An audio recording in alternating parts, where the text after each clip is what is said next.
Pokémon Snap is one of my favorite Pokémon spin-offs ever. Brave statement when Mystery Dungeon and Ranger both exist, but there, I said it. And if you stick around this video, I hope to explain why exactly I find the series so good. It is genuinely unique in the gaming landscape and offers players plenty of things you can really only get here, especially if you're a Pokémon fan. But more on that later. For now, I'll just say that I'm well aware there are many people who disagree that the spin-offs are good. Some perhaps valid complaints include the game being on rails, the fact that only one photo can be submitted per Pokemon, and that all you do is take photos of Pokemon? And this one person who complained that they were only able to put in about 30 hours before getting burnt out on the new game? What the f. Now, to be quite fair, it might be unrealistic of me to expect to focus on pictures of Pokemon in a game called Pokémon Snap that literally advertises itself as an experience focused on taking pictures. It is a stretch, let's be honest. And to be even fairer, more fair, whatever, the games do have a lot more fans than they do haters, but still, seeing opinions from both sides of the player base got me thinking a lot about why exactly I love these titles so much.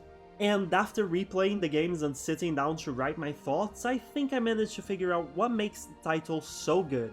So, welcome to a not so long video about the appeal of Pokémon Snap.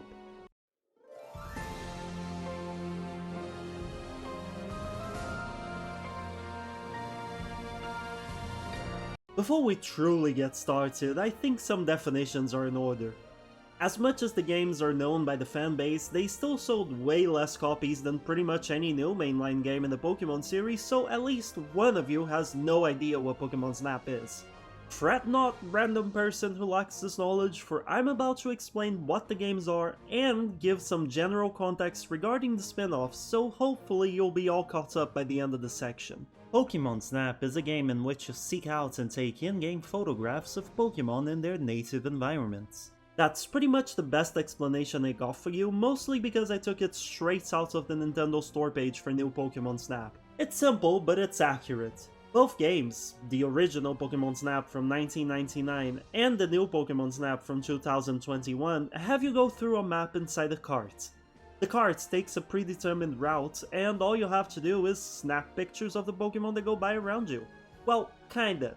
As you play through both games, you unlock tools that allow you to interact with your environment, such as apple-like fruits that you can lob at unsuspecting Pokemon's heads. It's one of my favorite activities because, quite frankly, it's hilarious to hit a Pokemon that's sitting atop a mountain or hill and giving it an express ticket down to the bottom. These Pokemon can react in multiple ways to the player's intervention. An apple, for example, will have some Pokemon eating it, while others will be pissed off about the fact that you hit them. This Meowth from the original game was not happy about being knocked down from the hill it was standing on, for example, as evidenced by it flexing its non-existent muscles at me. Or maybe it just fell in love with Todd, who's your player character in the original game, after being hit a bit too hard in the head by an apple.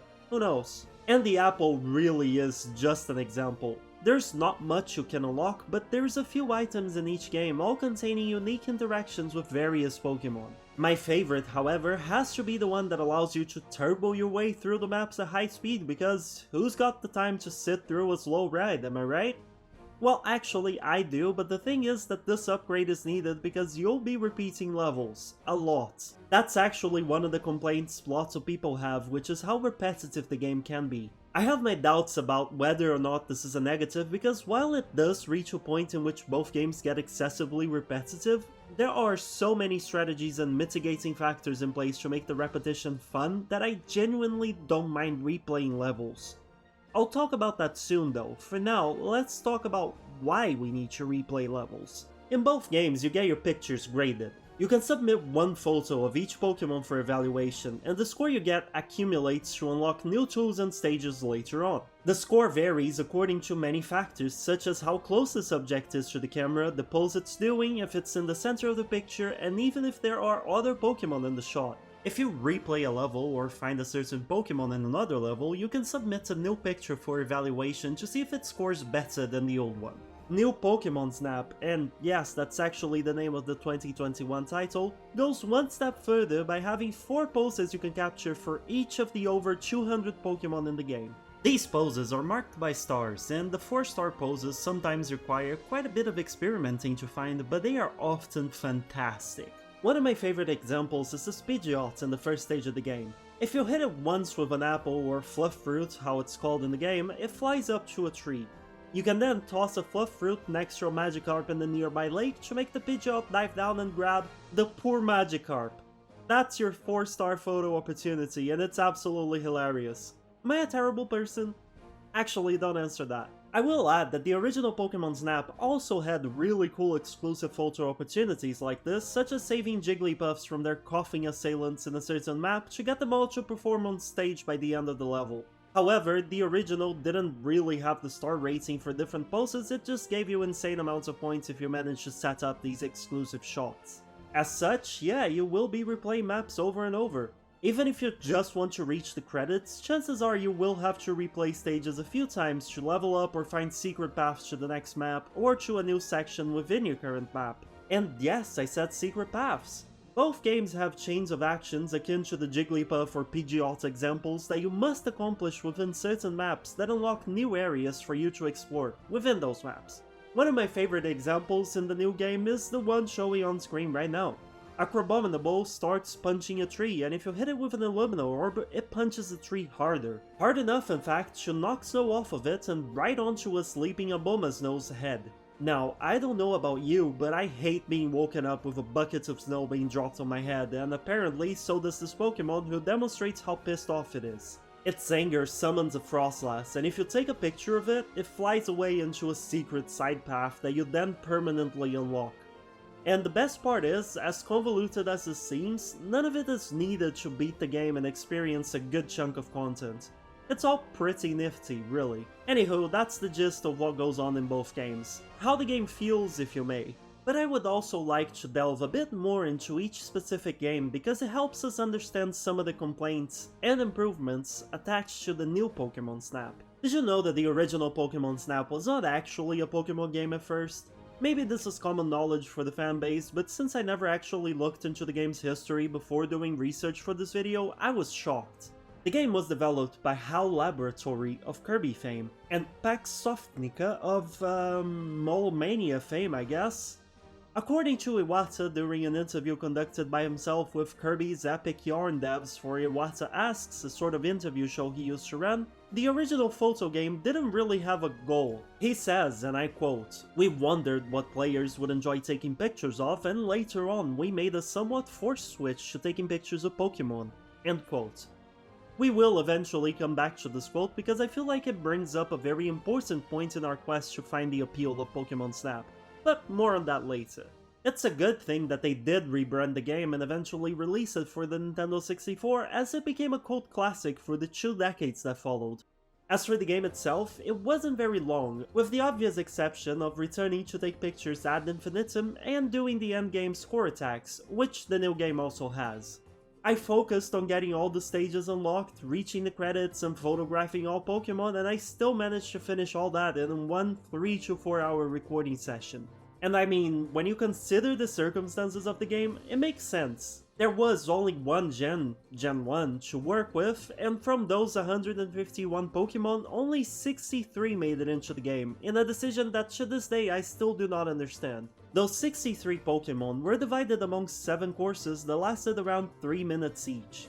The last course, called Rainbow Cloud, only had Mew, so really, 62 Pokemon were divided amongst 6 courses. Due to the game's short playtime, you unlock your 4 upgrades rather quickly. The Apple is the first, followed by a Pokeball which allows you to irritate Pokemon, and the Pokeflute which some Pokemon like Snorlax react to. These are all tied to getting enough points from your pictures. The last upgrade, the Dash Engine that allows you to speed up your cart, requires you to progress in the story. And yes, the game has a story. It's a basic, bare-bones story, but it is there. You're doing research with Professor Oak, a fact that resulted in some iconic voice lines such as this one. Well done! While the game had few Pokemon, there was a lot to find.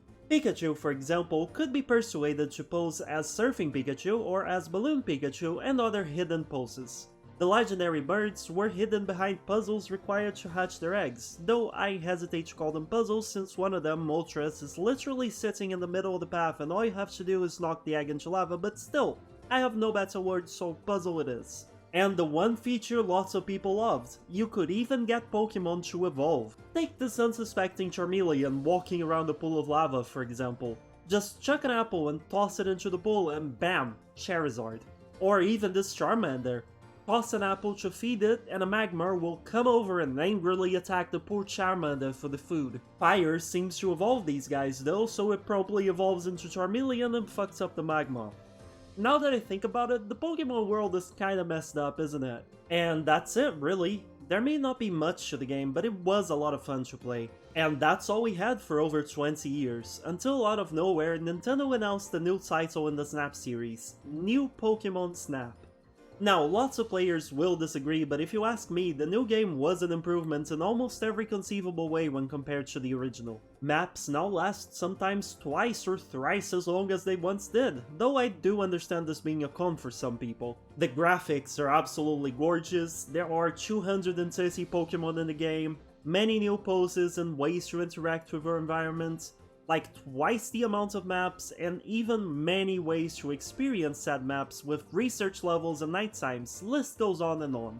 Some beloved features from the original admittedly didn't make it in.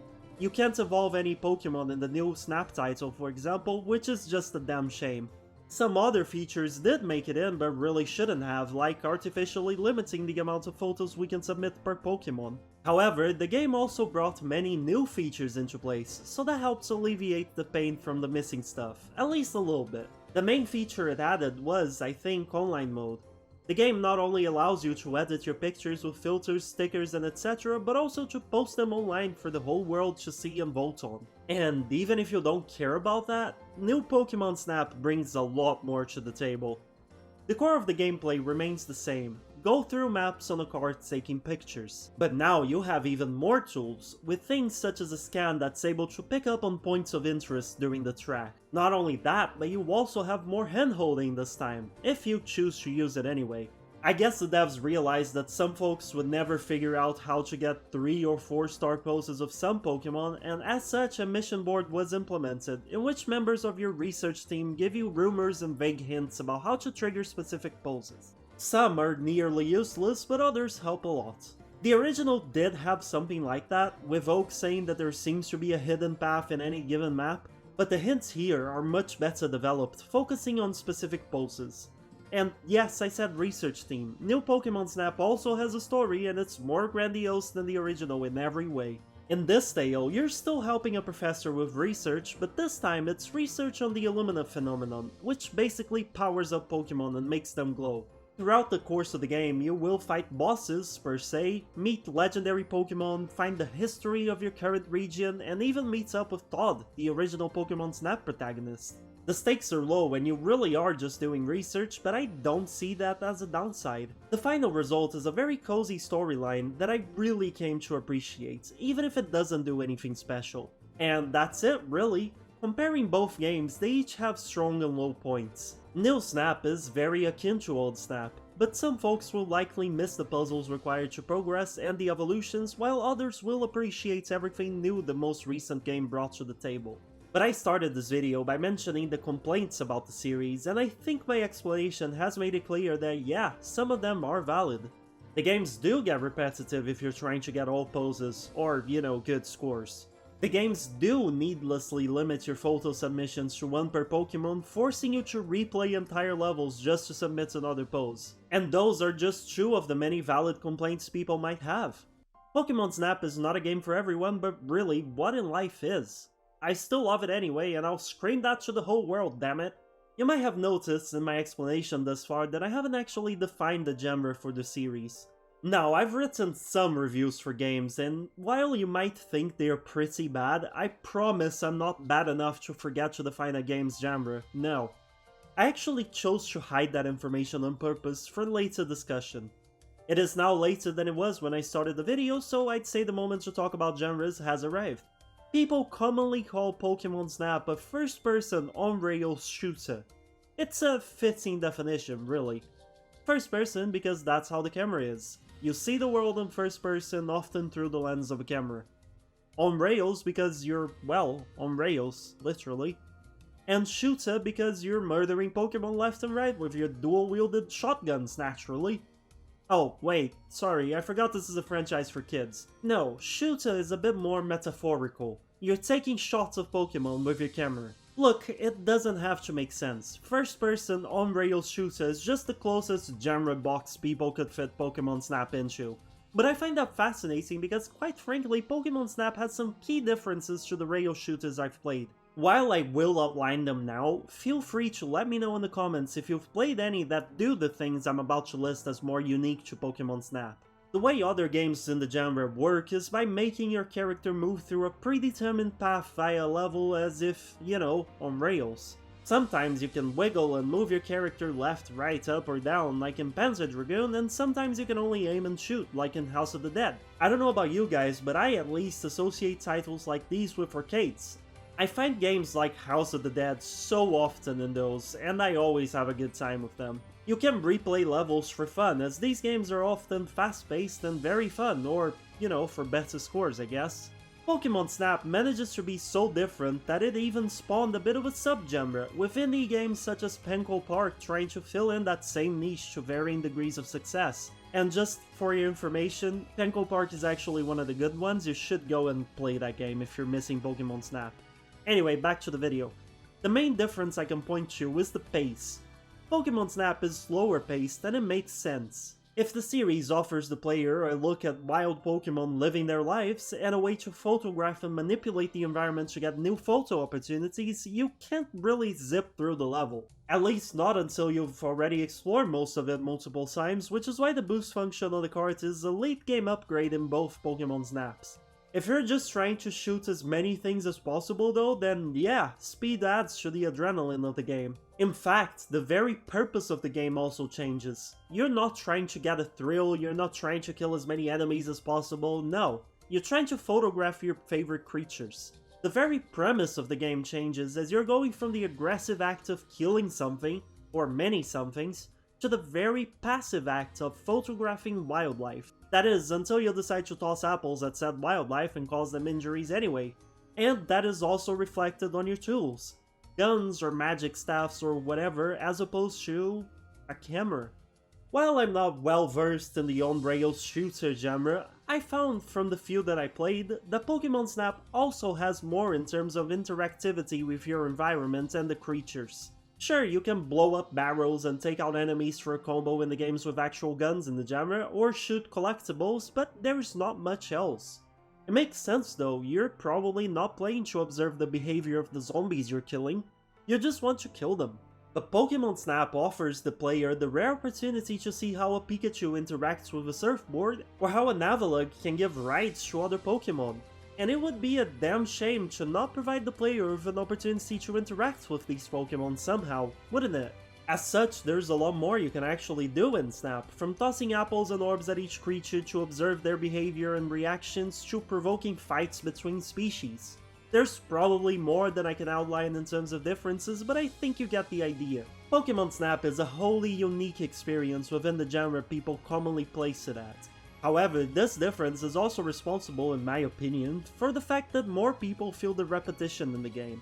That's not to say other on-rail shooters aren't repetitive, but at least I tend to feel it less if I'm constantly engaged in high-octane action, or if I don't really have a reason to replay levels to begin with. Pokémon Snap, however, forces you to replay the slower-paced levels by hiding secret paths and demanding you get more points to unlock new resources for your camera and stages to explore. Mind you, not much repetition is required to get to the credits, but if you want to unlock all research levels, photograph all Pokémons, etc., then yeah, you will be playing through the same stuff over and over and over. And while to some this may be the series' biggest downfall, I think analyzing it allows us to see the many mechanisms in place that serve to mitigate the sense of pointless repetition, many of which are also some of Pokémon Snap's biggest appeals. Allow me to explain. Let's start with the main draw of Pokémon Snap. I briefly touched on this multiple times already, but this time I'm going all in with my exploration of the subject. Remember the Iwata quotes that I mentioned about players probably wanting to take pictures of Pokemon? Well, I told you I'd come back to it. It directly relates to what I believe the main draw of the game to be. Pokémon Snap allows players to see Pokemon, and especially their behavior, in a way that no other game has ever done, which to a fan of the series is great, as Iwata and the original team once predicted. If everything I've shown so far has yet to convince you of this, allow me to give you a proper example. When you enter the Durais? I'm not sure how I'm supposed to say this name, so I'll go with Ice. When you enter the Durais Snowfields map at night, one of the very first things you see are Mightyena. They run around in a pack of at least 5, basically trying to hunt their prey down. They chase a Piplup into a hollow tree trunk, and another circles a pile of snow that houses two scared Snowrunt. These are meant to be wolf-like creatures, so it makes sense, traveling in a pack, hunting down weaker prey like Piplup and Snowrunt, and even digging to try to find a way to get to said prey. Hell, some even bark at you if you get too close. This might not seem like much, but it fascinated me because this is exactly the sort of behavior that the Pokédex describes for Mightyena. I could cite many of those here since the Pokemon has been out since Gen 3, but for the sake of brevity, I'll go with the latest Dex entry in Scarlet and Violet. In one game, it states that, and I quote, "They faithfully follow the orders of their leader. Prey targeted by Mightyena is never allowed to escape the outstanding teamwork of its pursuers." End quote. The second Dex entry states that, quote, "Once it's caught the scent of faraway prey, the leader gives a signal and the whole pack moves out." And yeah, this accurately describes what we see in this section. Apologies if the footage is repeating itself, but this section goes by quickly and I have no real choice. Take a look and tell me if that's not exactly what we see. We see a main group, Mightyenas branching off to go after prey, and even a clear leader that the others follow through the path. The only thing we don't see is the prey not being allowed to escape bit, but I think we can excuse the developers on the basis that they don't want gore in a child's game. Cowards. And truthfully, Mightyena is just my favorite example, but there are many that I could talk about here. Another one that I enjoy is the Sweltering Sands map at night. At some point near the end, you can use an Illumina Orb to stop a sand tornado and reveal a Tyranitar. A Lycanroc decides that he can go fight a creature twice the size for territory and quickly gets bodied. It's absolutely fascinating to see a fight for territory in Pokemon, as well as see accurate representations of their size. I know other sort of media like the anime and manga can and do expand on Pokemon behaviors, but that's not something you see in games aside from Snap. Not to this extent anyway. A lot of behaviors both described by the Pokédex and entirely new are exhibited in Pokemon Snap, and it's simply fascinating. And it goes down to even the details. Bihayam, for example, right? And I cannot for the life of me pronounce this correctly, but you know who I'm talking about. Mostly because I put up a picture of it on the video as I said its name, but still, you know who I'm talking about. That Pokemon is a new Pokemon Snap, and at some point you go past one that's just doing alien things with the lights in its hands. They had no reason to show what a bored or focused or whatever Bihayam does, but yet, here it is. I didn't even know its hand lights actually worked and lit up. If you care about Pokemon behavior, the Snap games are a treasure trove because, quite frankly, this is not something you'll get in most other titles. Let's loop back to the Mightyena example, shall we? I couldn't find one in Scarlet and Violet, but I did find its free evolution, Poochyena. The Violet Dex entry for it also says that they pursue their prey in packs, and the Scarlet one says that it tries to intimidate opponents by baring large fangs and barking vigorously. Why do we not see these things in the game? All I see are Poochyena walking around and, sometimes barking, I think. How cool would it have been to enter Kitakami and see a pack of Poochyena pursuing an Appling or something like that? Maybe even led by a Mightyena.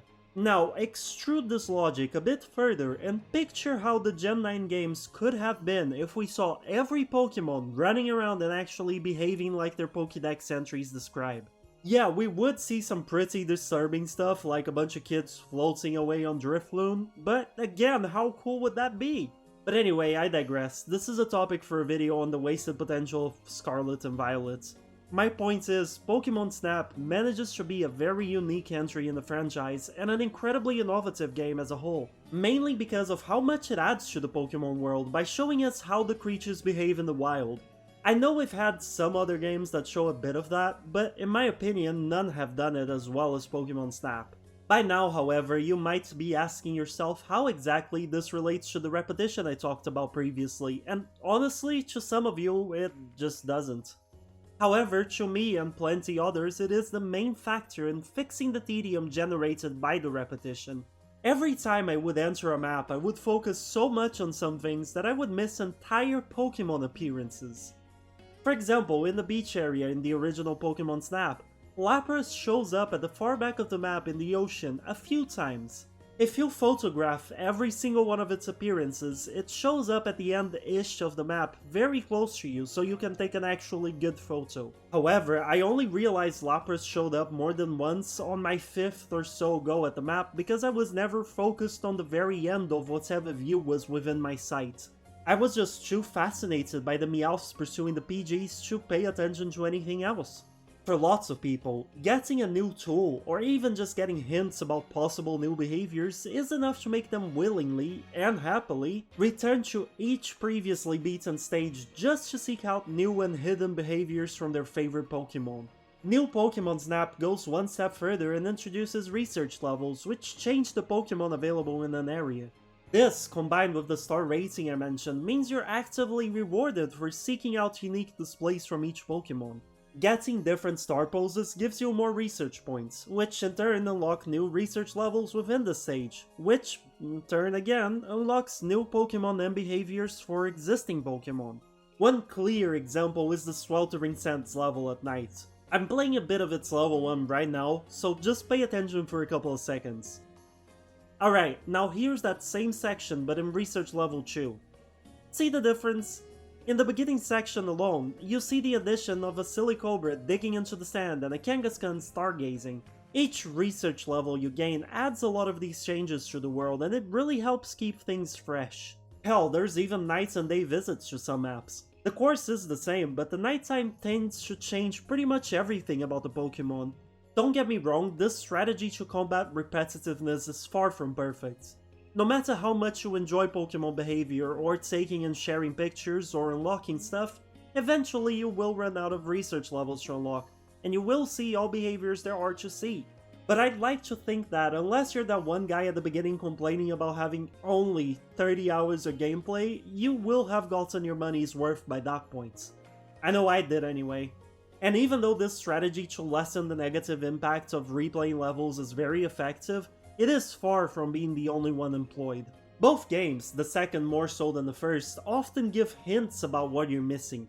In the original Snap, Professor Oak flat out tells you which stage you should try to play to find the secret passage leading into the next stage. New Pokémon Snap takes it one step further with both small tips that show up occasionally on the top left of your screen during a stage and the mission board with requests that hint towards the 3 and 4 star poses. This means that you won't just have to replay levels at a whim trying to find anything that you might have missed, but rather you will have an idea of what to look for and where to look for it. Another factor that helps a lot is the interactivity. Watching Pokemon and trying to find specific poses, all that is already great and really effective at making the repetition in Pokémon Snap act in favor of the game, but being able to interact with your environment has got to be the icing on the cake, compounded by the speed up power that you can gain later on. You will often catch yourself thinking, I wonder what would happen if I tossed an apple or 3 at that upside down Arbok. It falls, in case you were actually wondering. The speed up helps you reach that part of the level again, ensuring you can endure the repetition better as you can just speed past sections you're no longer interested in. Furthermore, you can even unlock new paths within each map and choose between them every time you replay said map, which can add varied routes even within your current stage. Is the game repetitive at its core? Yes, and that will naturally turn away lots of people. However, this is a rare example of a game that does repetition right in my book and makes it actually feel fun. Well, kinda rare. See, there is an entire genre focused on repetition, and that factor is the whole reason why people love the genre, roguelites, or roguelikes. Games such as Hades work so well because every new run is randomized, with different power-ups you can find and weapons you can use, making every run feel fresh. Coupled with incredibly solid mechanics, roguelite games are the best example of repetition in favor of the gameplay and the fun. However, what's rare is seeing a game that's not within that genre manage to make repetition fun, and I dare say Pokémon Snap nailed the assignment. Well, I've talked a lot, haven't I? There is one more thing I want to say that I couldn't really fit anywhere else though, and that is to explore a bit of how the devs can focus so much on graphics and intricate Pokémon behavior. I mean, honestly, the games are unashamedly beautiful and there are many jaw-dropping moments. For the hardware each game was released to anyway. The second game specifically looks way better than anything else with a Pokemon name, and as my comparison with Scarlet and Violet showed off, more advanced in terms of presentation. So how come these incredible perks are limited to new Pokémon Snap? Well, I think it boils down to the premise of the game.